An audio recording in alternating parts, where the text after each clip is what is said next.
E agora chamamos então o professor Edson Leon para participar conosco, que tivemos um problema antes com a conexão e os acessos e as senhas.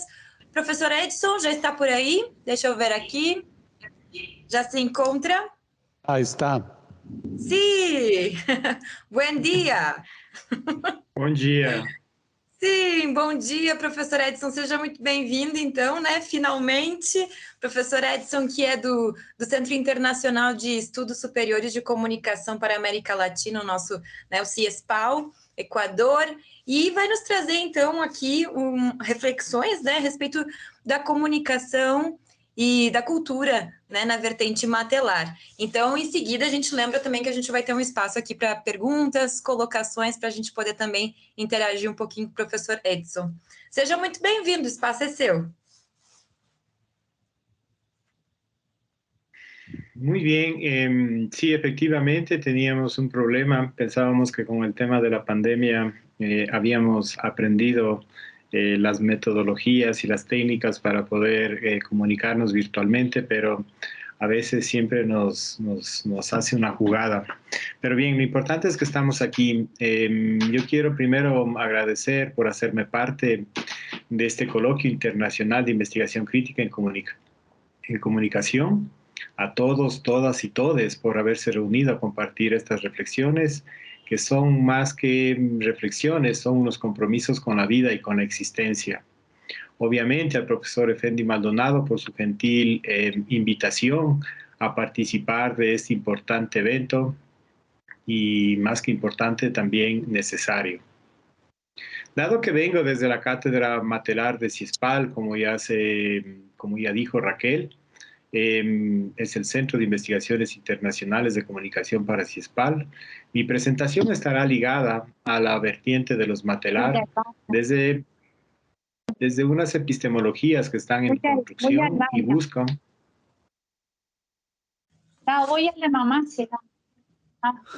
Perdón, creo que está un micrófono abierto.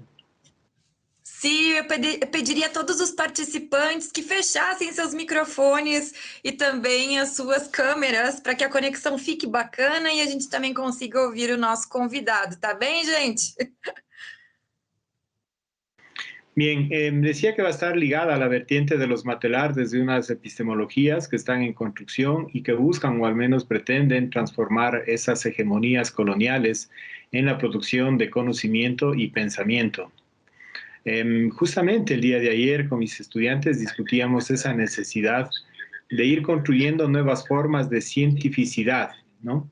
Desde la transdisciplinaridad, desde las metodologías y la pluralidad epistémica, que son los principios para la Universidad de los Pueblos Amauta y Huasi, en la cual colaboro actualmente. El primer punto de donde quiero partir en esta palestra es la significación breve pero necesaria de lo que implica pensar la teoría crítica de la comunicación y de paso de la cultura, en plural, dado que la pluralidad constituye un elemento nodal en el pensamiento crítico, porque nos aleja de esos pensamientos únicos, universales y salvadores, como diría Matelar, y hacerlo inicialmente desde la vertiente matelartiana. En la lectura que hace el profesor Effendi, plantea que los matelar niegan un método y una teoría que se base en la construcción, comillas, en la construcción de un cuerpo cerrado de conceptos. Por lo tanto, una teoría y un pensamiento crítico sería la construcción de cuerpos abiertos de conceptos y prácticas desde la perspectiva de estos pensadores. El segundo punto para pensar lo crítico y transformador, tanto en el campo de la comunicación como de la cultura, en sus dimensiones teóricas y prácticas y desde una perspectiva interseccional, es develar las formas de dominación, las relaciones de poder que se entretejen en estos campos, a veces de una manera menos visible y otras abiertas y hasta descaradamente. Apelar a un pensamiento crítico también exige una imaginación e imaginería epistémica y política. Desde una concepción marxista que hace Stuart Hall en su escrito La cultura, los medios de comunicación y el efecto ideológico, tomando como referencia el libro de Marx, la ideología alemana, formula que la cultura encontraría sus raíces en una doble relación, por un lado con la naturaleza y por otro con los hombres, entendiendo hombres, mujeres, no hombres y no mujeres, y en esa doble relación se establecen el principio de la organización social en la producción material e inmaterial de la vida. Y es ahí donde surge una mediatización en esa relación ser humano y naturaleza, y es donde planteamos una primera ontologización de la cultura y la comunicación en ese proceso de mediatización. Los seres son comunidades de seres antes que individuos. Con esas comunidades están presentes y vivos los antepasados, así como los animales y la madre tierra. Este es un planteamiento de Boaventura de Sousa. Estamos ante cosmovisiones no occidentales que obligan a un trabajo de traducción intercultural y yo diría de comunicación intercultural para poder ser entendidas y valoradas.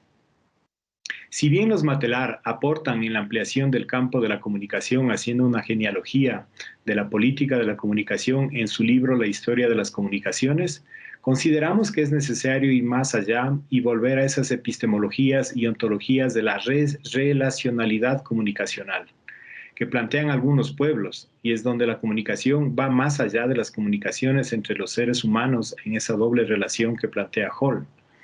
Una relacionalidad comunicacional con los montes, con las lagunas, con la tierra, con el sol, con la luna, con los espíritus, con los apus o espíritus que están en la selva, en la sacha, etc. Una relación entre lo humano y lo no humano. Y a partir de esa epistemología y ontología relacional, se derivan construcciones culturales que llevan implícitos sistemas de comunicación que atraviesan la existencia de los individuos y los pueblos y territorios que habitan. Dentro de esa relacionalidad comunicacional y cultural, que no solo establece una comunicación con los seres no humanos, va más allá y los establece como sus parientes, la Pacha o la Madre Tierra, el Taita Inti o el Padre Sol, la Mama Quilla o Luna, el abuelo Peyote, la Mama Tungurahua, el Taita Cotopaxi, el tío Conejo, el tío Lobo. Este sistema cultural comunicacional permite la construcción de ese imaginario y horizonte del buen vivir, del vivir sabroso desde la palabra del Pacífico colombiano en Francia Márquez, el estar bien colectivo. Todo esto tiene una profundidad mayor y va más allá de la cultura popular pensada a finales de los 60 y 70. Las culturas y sistemas comunicacionales de los pueblos originarios, cuya filosofía era comunicar-c, es decir, comunicarse para la vida, comunicarse para construir comunidad, comunicarse para resistir y comunicarse para reexistir.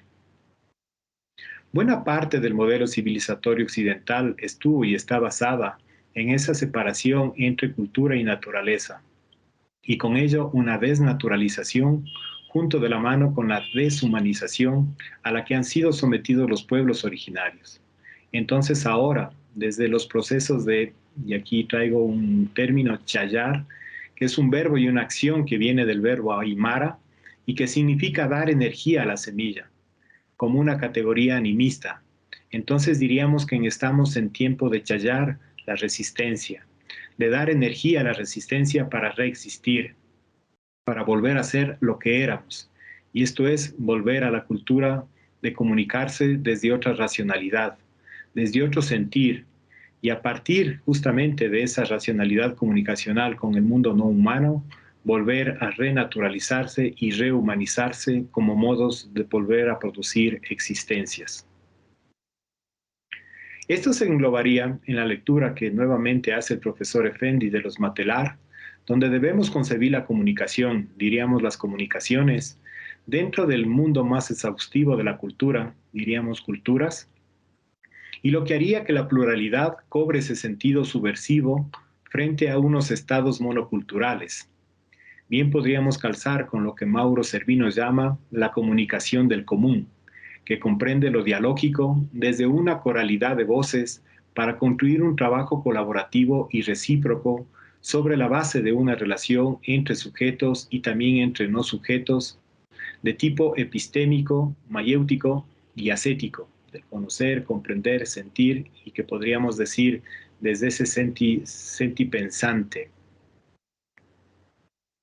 Fue esta matriz cultural, desde la pluralidad, que los Matelar pudieron pensar, como mencionamos, la cultura popular, pero además memoria, frentes culturales, campos culturales participativos, rescate cultural, cultura de lo cotidiano, la cultura del ocio, etcétera, lo que devino en una sociología crítica de las culturas desde su perspectiva interdisciplinar y transmetodológica.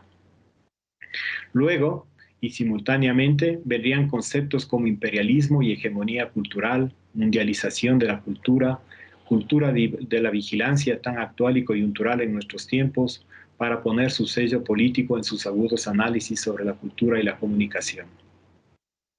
Esto es pensarse la comunicación y la cultura desde unas epistemologías críticas, o mejor aún, desde unas sabidurías insurgentes y críticas. Siguiendo las reflexiones matelartianas, como bien lo expresa nuevamente el profesor Maldonado, se da una ruptura epistemológica importante en el paradigma positivista funcionalista, al integrar las problemáticas y teorizaciones de la comunicación a los procesos históricos de la cultura desde su consabido método genealógico y desde una ecología disciplinar para ir adentrándose en la producción de sentidos. Otro de los elementos que quisiera resaltar y que articula con la epistemología de la relacionalidad comunicacional desde los pueblos y que visibiliza la vertiente matelartiana son las subjetividades de quienes piensan desde y con esas epistemologías, no solo de la comunicación, sino de la vida misma. Y cuando allá por los años 80 planteaba Armand Matelar lo que llamaba la necesidad de construir una nueva teoría de clases, donde surge la emergencia de pensar grupos sociales que no correspondían a la tradicional categorización de clase. Matelar, desde su agudeza académica y sensibilidad a los procesos de lucha, veía la necesidad de poder visibilizar no solo los diferentes grupos sociales que están constituidos más allá de las categorías de clases, desde donde por supuesto estaban los pueblos originarios, sino también su agenciamiento político y epistémico. Para los años 60 y 70, la categoría de clase hegemonizaba y homogenizaba toda una heterogeneidad cultural, política y comunicacional, inhibiendo de toda una riqueza de procesos de los diversos grupos que giraban en la centralidad de la clase, marcada por una izquierda latinoamericana. Esto nos podría parecer ahora evidente o normal, pero para esos tiempos era algo muy significativo la reivindicación de esas otras identidades. Esto estaba ligado a la necesidad de correspondencia también de una nueva teoría del Estado, sobre todo desde el campo comunicacional. Es desde ahí que se vuelve a reafirmar los sentidos de la pluralidad y que estarían atravesados por esa diferencia colonial que plantea Mignolo y que en el caso de Ecuador aparecen con mucha fuerza a finales de los 80 y comienzos de los 90 y con cuyas luchas devendría en ese estado intercultural y plurinacional que está planteado en la Constitución de Ecuador desde el 2008. Muchas veces no vemos esa profundidad epistémica por ver lo político, cuando se plantea lo plurinacional, por ejemplo. Es algo así como no ver el bosque por ver el árbol. Y al inicio planteaba algo sobre la imaginación e imaginería epistémica, y me refería a esa capacidad de poder pensar la comunicación y la cultura desde otros paradigmas. Quisiera ahora poner un ejemplo para poder graficar. Un compañero boliviano que en una charla reciente con la Universidad Amauta Iguazí, que significa la Casa del Saber, es decir, Amauta Iguazí significa la Casa del Saber, que por cierto me parece un lindo nombre para una universidad, planteaba que desde la concepción aymara, y diría que si hilamos un poco más fino, también para el mundo quichua y quechua andino, donde el pasado no está atrás, sino adelante. Y entre otros argumentos planteaba que está adelante porque se lo puede ver, mientras que el futuro estaría atrás porque no se lo puede ver.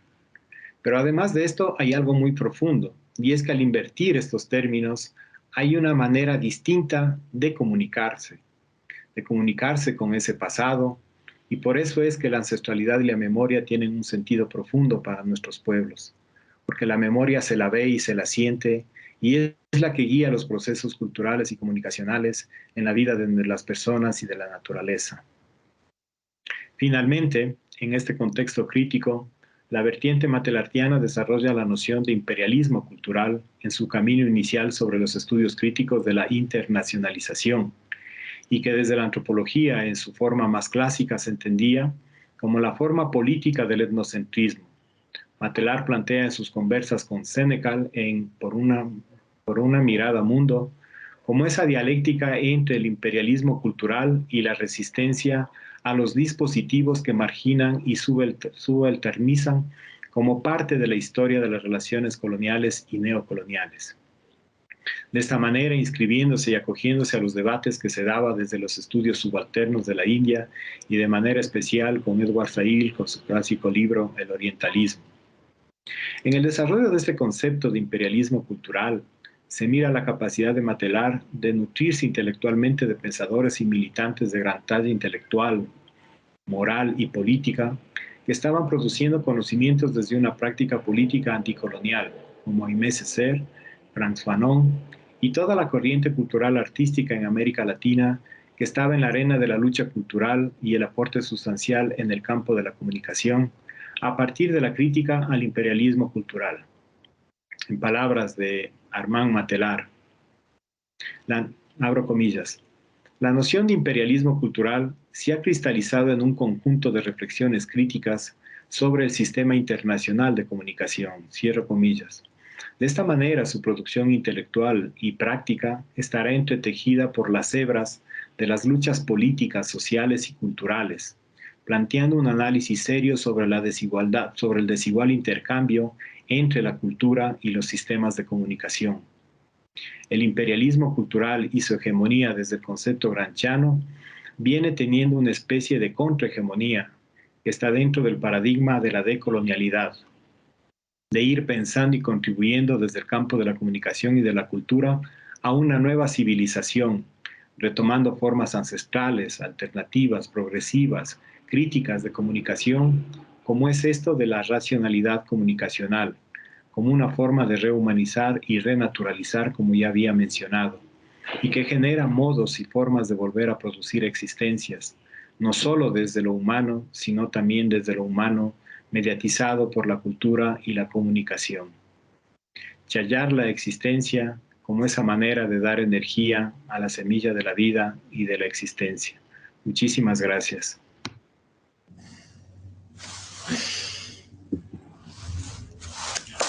Muitas gracias, professor Edson. Sempre muito bom lhe ouvir, inspirador, maravilhoso. Gente, aberto espaço, então, para colocações, perguntas, né? Porque realmente o que o professor Edson nos traz e também que instiga, né, o pensamento de Matelar e o professor Effendi também sempre nos traz as aulas, é muito importante. Então, basta levantar a mão ou então também ligar a câmera, ligar o microfone para participar com a gente. Professor Lan, pode fazer sua pergunta, por favor.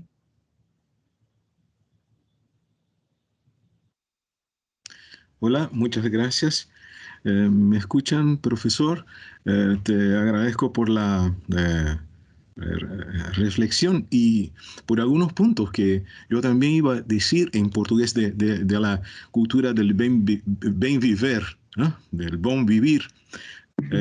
Porque voy en algunos minutos a hablar un poco sobre la comunicación sin anestesia. Bueno, y quisiera un poco comprender mejor desde esta perspectiva que nos trae, a partir, yo pienso, de un pensamiento decolonial, ¿no? De un pensamiento que va a valorar la cultura, la comunicación en el marco latinoamericano, como articulas esta dimensión de comunicar en tiempos de máquinas, de robots, de algoritmos, ¿no?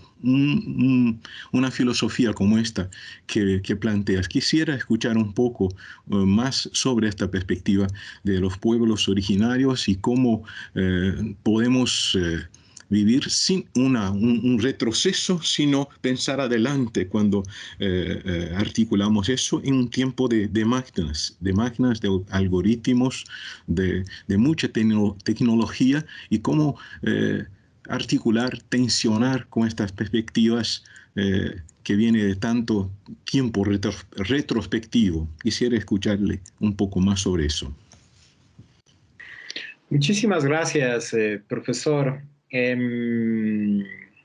A veces parecería ser que esto de la ancestralidad con las cuestiones de la modernidad se está muy peleado, está muy contradictorio.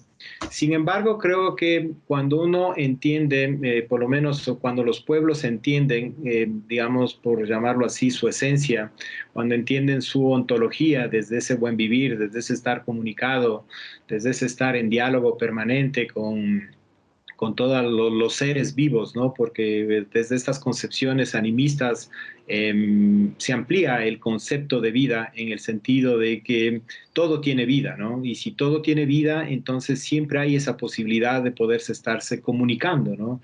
Y obviamente que para poderse comunicar con las plantas, obviamente que para poderse comunicar con los montes, con las lagunas, no necesitan tecnología. No necesitan esta tecnología, ¿no? Más bien hay otras tecnologías de vida, si es que se las podría llamar así, ¿no? Como lo que ellos llaman, por ejemplo, las cuestiones de las medicinas, ¿no? La ayahuasca, el San Pedro, que dentro del mundo occidental, moderno, están concebidas como alucinógenos, mientras que para esta gente es medicina, ¿no?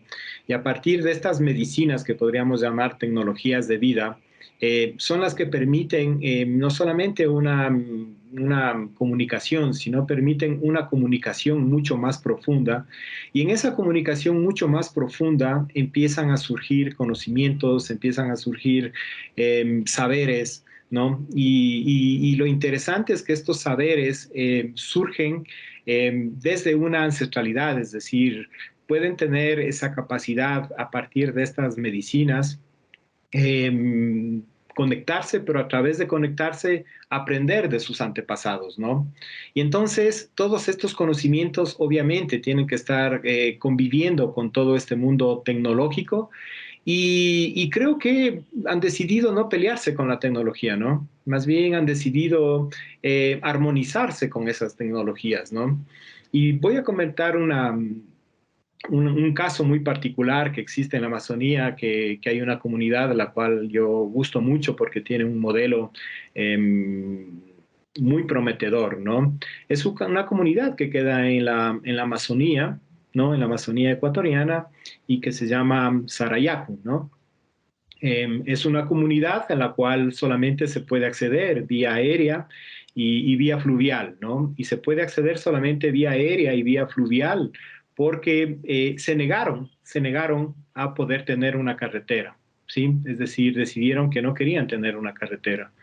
Y decidieron que no querían tener una carretera porque se reunieron todos los miembros de la comunidad y empezaron a hacer una evaluación y decir, a ver, una carretera nos ofrece qué ventajas y qué desventajas nos ofrece.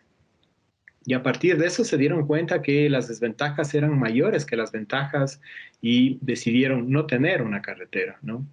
Entonces es un pueblo que, digamos, que no tiene luz, ¿no?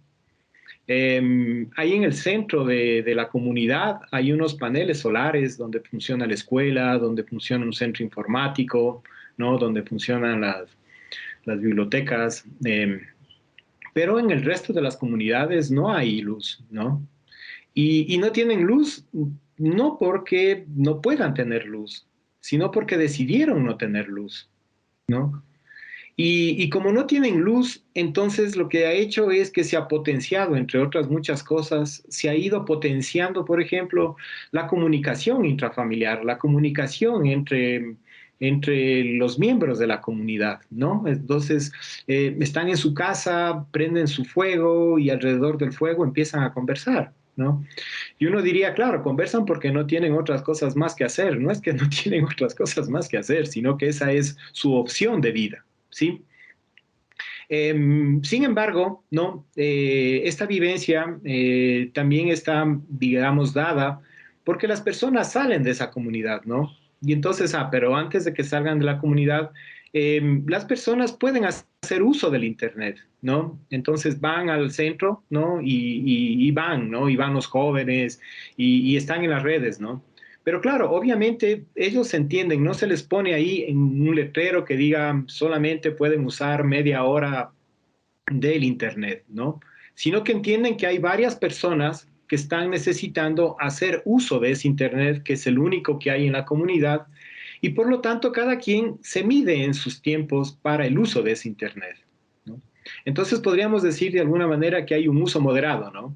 Y cuando uno dice qué es lo que están mirando los jóvenes, qué es lo que hacen uso, nada, chatean, escriben por WhatsApp, se comunican con el mundo exterior, podríamos decir, ¿no? Y visitan páginas y está bien, o sea, no es que están ahí mirando las teorías desde otros pueblos indígenas, no, no, no, o sea, están en esa misma cotidianidad que está todo el mundo, pero con una relativa moderación, ¿no es cierto? Y con todo ese complemento del resto de comunicación, ¿no? Y entonces cuando salen de sus comunidades para hacer cualquier cosa, están con sus teléfonos, hacen uso de sus teléfonos, hacen uso de sus redes sociales, ¿no? Y hacen sus actividades con esa lógica comunicacional, tecnológica que tienen las ciudades, ¿no? Pero luego regresan a su comunidad, ¿no? Y en su comunidad se desentienden de esas tecnologías, ¿no? Entonces, claro, uno diría, esto es una situación especial porque es un pueblo que está, entre comillas, aislado.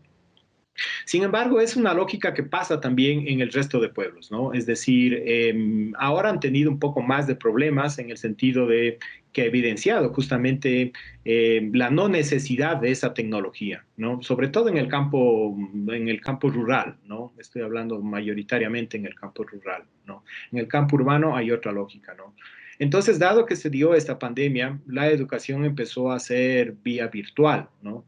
Y entonces ahí se dieron cuenta de toda esta brecha que había, ¿no? Esta brecha tecnológica que había, en el sentido de que la mayor parte de familias no tenían acceso al Internet, ¿no? Y claro, vista desde este punto de vista, parecería ser que esa brecha, ¿no? Era una desventaja para las personas, ¿no? Fue una desventaja en el rato de que el sistema nacional empezó a manejar el sistema virtual. Pero de ahí no era una ventaja, por el contrario, ha sido una ventaja porque la gente no se mete en ese mundo, ¿no? No se mete por lo menos de cabeza y cerrado los ojos, no se mete a ese mundo tecnológico, ¿no? Sino más bien está en su cotidianidad, está en su tierra, está en sus labranzas, está en la escucha con sus abuelos, está en sus procesos de ritos de paso para poder ascender de niño a joven, de joven a adulto, es decir, están en esas lógicas, ¿no? Y entonces creo que esas convivencias, podría decir, seguramente esté equivocado, pero podría decir que han sabido llevar bien de una manera amigable ese uso tecnológico y creo que se han llevado bien, primero por las carencias, ¿no? Porque no tienen acceso permanente, pero segundo porque no han sentido la necesidad. Es decir, parece ser que nosotros necesitamos estas tecnologías para estar comunicados con el mundo. Ellos están comunicados con el mundo y no sé si están comunicados con el mundo, pero tal vez no tienen necesidad de estar comunicados con todo el mundo. Ellos están comunicados con su comunidad y creo que con su comunidad ellos están ejerciendo esto del buen vivir. No sé, pero por ahí podría la respuesta ensayar. Sí, sí. Gracias, profesor Edson. Muitas graças, porque me senti também contemplada com a sua fala, porque sempre me perguntam mis motivações para pesquisar a comunicação indígena, e digo que há 10 anos que também aprendo com as medicinas da floresta. Elas me levaram para dentro da academia, sim? Graças, graças. Temos pergunta do professor Alberto. Professor Alberto, que está no LabTix, temos outras perguntas também, gente, mas não vai dar tempo de tudo, infelizmente, né? Professor Alberto. Muchas gracias Edison. Qué gusto poderte mirar al menos. Mira por acá. Al menos desde de nuestro reducto. Yo quisiera hacer muchas preguntas realmente porque para nosotros todas las culturas andinas y las culturas de nuestra región son trascendentes e importantes. Pero quisiera concentrarme en lo siguiente, ya que tú estás dentro de la academia ecuatoriana, quisiera preguntarte algo que yo creo que puede ser trascendente también para otros pueblos, para otros países, en donde más o menos se visualiza de la misma manera lo siguiente. La mirada generalmente de los medios, la mirada de las instancias públicas, suele ser una mirada hacia estas culturas, una mirada folclórica, una mirada a veces populista. Y eso realmente es tremendamente grave, porque nosotros tenemos una riqueza extremadamente grande y desconocida y poco compartida entre los diferentes países. Este coloquio precisamente nos da la oportunidad de conocer visiones de varios países y desde distintas perspectivas. Me gustaría conocer un poco cómo las instancias públicas y la academia, qué es lo que están haciendo respecto de eso y si hay algún atisbo de poder cambiar un poco esa mirada folclórica para una mirada más antropológica, para una mirada más sociológica, para una mirada que permita entender lo maravillosas que son nuestras culturas y de qué manera podríamos enriquecernos y, lógicamente, en estas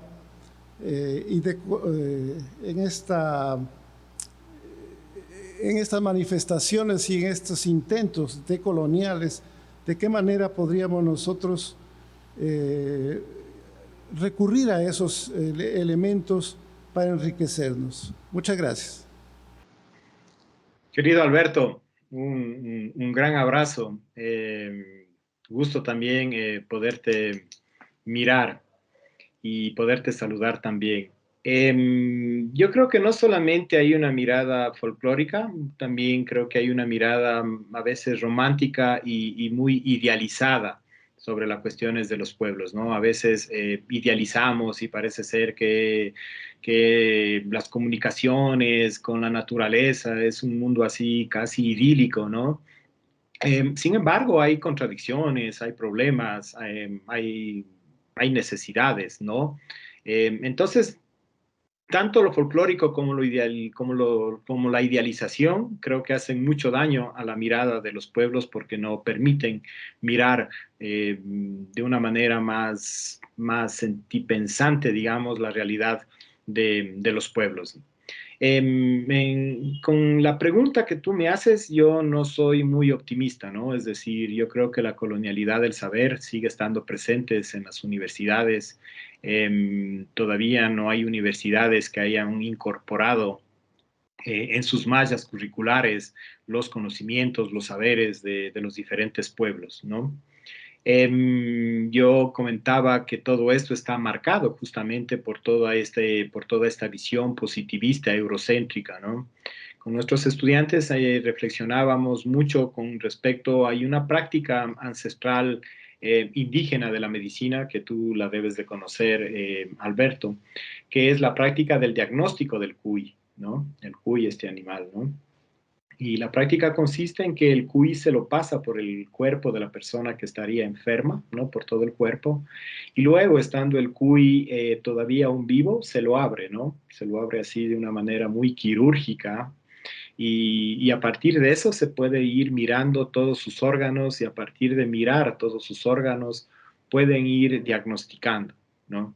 Entonces, con nuestros estudiantes decíamos, eso para que pueda estar en la academia tendría que haber pasado, tendrá que pasar por un sistema positivista, un sistema de experimentación, de comprobación, de análisis, de saber el porcentaje de efectividad que tiene y tal vez posiblemente después de que se determine que efectivamente es como no real, sino que funciona, posiblemente puede estar incorporado en una facultad de medicina, ¿no?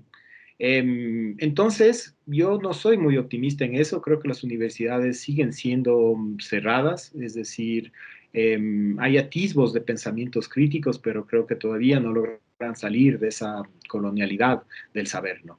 Y frente a eso, lo que se ha hecho es montar una universidad de los pueblos, que es a la cual yo ahora estoy ligado, ¿no? Que es la Universidad de los Pueblos Amauta Iguazí. Y en ese sentido, nosotros estamos operando desde otras lógicas epistémicas, metodológicas, ¿no?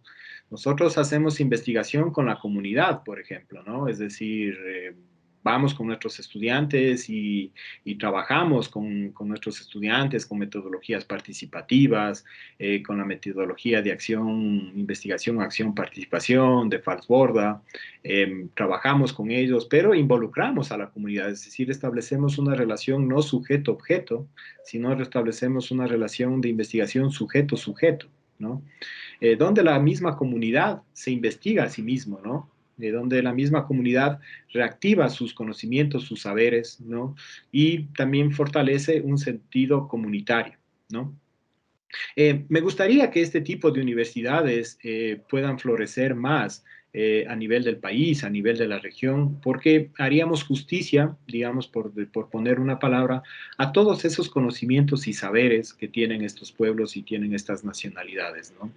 Entonces, a partir de eso, nosotros estamos pensando en otra forma de ciencia, ¿no es cierto? A partir de eso, nosotros estamos pensando en otro tipo de funcionalidad de la ciencia, ¿no? Esto de la ciencia, de preguntarse para qué hacer ciencia, ¿no? Es decir, creo que nosotros hacemos ciencia primero para poder consolidar nuestros modelos de visión del mundo, nuestros modelos de estar, de sentir en este mundo, ¿no? Hacemos ciencia para poder mantener nuestros territorios, para poder conservar nuestros ríos, para poder conservar nuestros montes. Hacemos investigación para poder ir mejorando nuestras condiciones de vida, ¿no? Y uno de esos ejemplos ha sido con esto que pasó con las cuestiones del COVID, ¿no? Yo en el coloquio anterior hice una exposición sobre las cuestiones de los conocimientos y saberes alrededor del COVID, ¿no?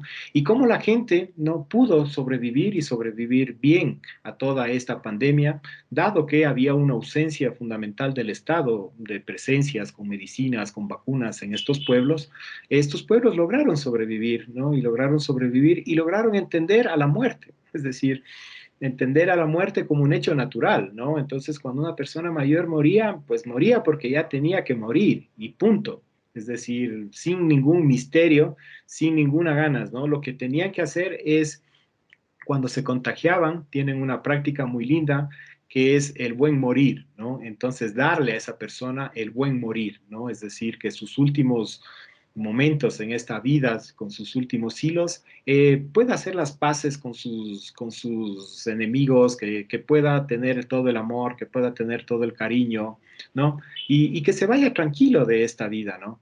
Y entonces asumir la vida, la muerte, ¿no? De una manera tan natural como es natural, ¿no? Sin esos aferramientos, sin esas cosas, ¿no? Les aterraba mucho que la gente saquen de sus comunidades a las personas que estén enfermos para llevarles para que puedan morir fuera de la comunidad. Les aterraba esa idea. Les aterraba la idea de que puedan ser incinerados y no tengan la posibilidad de poder enterrar a sus muertos, ¿no? Les aterraba. Entonces, para eso es, querido Alberto, que nosotros estamos con estas universidades, ¿no? Para ir planteando nuevos paradigmas, para ir planteando nuevos referentes, para ir pensando nuevas recategorizaciones desde las mismas prácticas culturales ancestrales que tenemos, ¿no? Como este sentido de la relacionalidad comunicacional, por ejemplo, ¿no? El entender esa comunicación ontológica que nosotros tenemos y a partir de eso también ir pensándonos cómo nos comunicamos dentro del buen vivir, dentro del vivir sabroso. Me encanta mucho esa palabra del vivir sabroso, ¿no? Porque hay una resignificación a toda esa resiliencia, como decía en la exposición anterior, ¿no? Esa resiliencia no viene de ahora, o sea, viene desde que fuimos esclavizados, desde que fuimos secuestrados, desde ahí tenemos esa resiliencia, ¿no? Y esa resiliencia la hemos expresado en bailes, la hemos expresado en cantos, ¿no? Y no es que llevamos el canto ni la sangre, el canto y el baile en la sangre, no somos genéticamente, nosotros los afrodescendientes, no tenemos genéticamente genes que tengan notas musicales de marimba, de bombos, ¿no? Hemos aprendido Hemos aprendido a confrontar la vida en este proceso de resiliencia con alegría, con bailes, con cantos, moviendo nuestros cuerpos como formas de liberación. Eso es lo que enseñamos, eso es lo que estamos aprendiendo desde esta Universidad de los Pueblos Amauta Iguasi, ¿no? Y esperamos tener una incidencia para el resto de universidades y para el sistema, ¿no? Sí, profesor, gracias. Perfecto. Muy bueno. Gracias por su participación siempre con nosotros.